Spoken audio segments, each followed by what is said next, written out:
Okay, guys, barkanmu da wannan lokaci da fatan kuna lafiya. So kamar da kuke gani a kan screen ɗina, wannan shine Disease Classification System is an artificial intelligence platform wanda na ƙirƙire shi using machine learning kuma na yi amfani da logistic regression algorithm.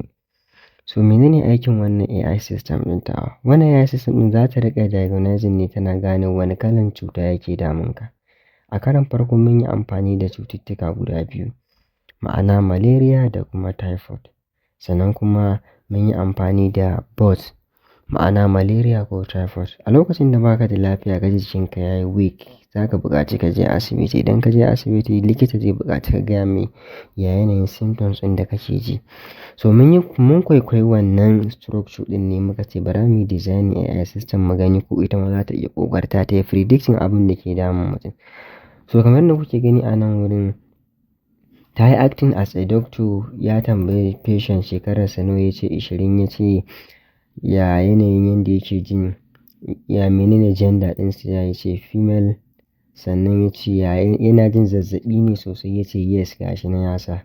Sai ya ce mar yana jin ciwon kai, gashi nan ya sa yes. Ya body pain, yanayin zafin jiki haka, ya ce eh yana ji. Ya tambaye shi yana vomiting, ma'ana yana amai, ya ce a'a baya amai. Ya ce so yana jin weakness, body weakness, mutuwan jiki, ya ce baya ji. So ga chills, shi ma ya tambaye shi yana ji haka ko irin wannan ɗin alamun mura haka da dai sauransu, ya ce shi ma nan baya ji. Sai yana ciwon ciki, ya ce eh yana ciwon ciki. Ya ce to diarrhea fa? Za ku komai ana yin sa, is the patient experiencing hyperfrequent water stool, waye ana describing nayi. So a nan wurin appetite, ya ce baya ji, ɗanɗano kenan. Then body temperature ɗinsa, lokacin da likitan ya gwada ya gane ciwon ya kai wurin 22.5, ya ce to symptoms and persistent duration, kwana nawa ya ɗauka ya je yana jin wannan cutar, ya ce mai kwana 5. So abin da nake so ku kula da shi a nan wurin shine ga AI system ɗin za ta yi predicting cewa me yake damun wannan matan da ta zo ganin likita. So as you can see, gashi nan ta ce analytical outcome and projection. Primary classification output, gashi nan both tana ɗauke da malaria ne and typhoid, shine wannan both ɗin.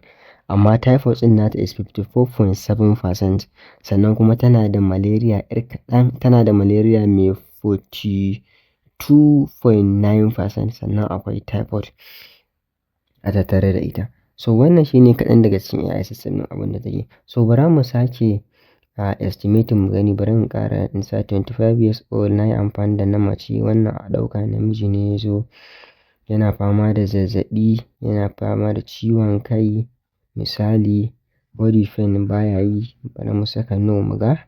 Then vomiting, amai, yana yin amai, sannan yana samun chills a jikinsa da dai sauransu, yana ciwon ciki, diarrhea, gudawa, yana yin gudawa, bari mu gani. Loss of appetite, shi ma yana da shi, body temperature, bari in ƙara shi in gani kalan ta kai high ɗin nan, misali bari mu saka kamar 44.7 misali. Sai in ce how many days yake da wannan jinyan, kamar ya kai kwana 12 misali. So kamar yadda kuke gani, gashi nan ta ce mana yana fama da strong typhoid. System classification Sertoli index 99% yana fama da typhoid ne, gashi nan. Sannan yana da ƴar malaria kaɗan, 0.3% ce malaria. To kamar yadda kuke gani, gashi nan za ku ga cewa ta nan ɓangaren clinical hub, sunan kamar clinic ɗin, gashi nan ga algorithm da na yi amfani da shi, logistic regression as I said. Sannan wannan version 1 ne deployment ɗinta, kamar yadda kuke gani a nan wurin. So wannan kaɗan daga cikin abin da AI system ɗin take iya kenan. A nan gaba kaɗan za mu kawo muku wata AI system wanda za ta riƙa predicting shin wannan na da cancer ko ba shi da cancer, shin wannan cancer ne ko kuma ba cancer ba ne. Sometimes za ka ga ba cancer ne ke damun mutane ba, especially mata, amma yanayin treating ɗin da za a yi mata za ka ga cewa daga baya ma za ta iya kamuwa da wannan. So if time permit us, muna nan muna bincike, za mu ci gaba da kawo muku wannan. So kamar yadda kuke gani, wannan shine yadda na yi training machine ɗin. na yi amfani da su NumPy, Pandas, wannan su ne core Python libraries da na yi amfani da su, irin su MATLAB. Ga algorithm ɗina na yi amfani da Level Encoder. Na zo na yi loading datasets ɗina, gashi nan na yi training, na yi model evaluation, na yi feature engineering, na cire duplicate, na yi cleaning, komai ya zama very well. Gashi nan inda na yi defining features and targets ɗina a nan. Na zo na yi training model ɗina, na zo na yi splitting gashi kamar yadda kuke gani. Na raba su ya zama na 20% for testing da kuma 80% for training. Gashi nan kamar yadda kuke gani. Haka na zo na yi cross validation, na yi testing overfitting, babu underfitting, model ya yi kyau, alhamdulillah, masha Allah. Na zo na yi designing website design ɗina, gashi nan kamar yadda kuke gani. A ƙarshe shine muka yi deploying ɗinsa akan Streamlit, kuma gashi output ɗin da ya bayar. So waɗanda suke son su koyi machine learning with Python, so za ku iya yi mana magana. Ku shigo duniyar fasaha, ku koyi yadda ake ƙirƙire-ƙirƙire, ka koyi yadda za ka yi training AI ta yi maka duk aikin da kake so.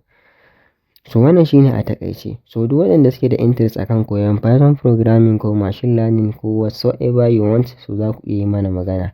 Za mu training ɗinku in unbeatable price in such a way that you guys you can be better understand what all the concept is tun daga beginning. Idan baka taɓa yin programming ba, so ka shigo academy ɗinmu, za ka koyi yadda ake rubuta code from zero level to an absolute Python programmer, as well as idan har ka mai da hankali wurin.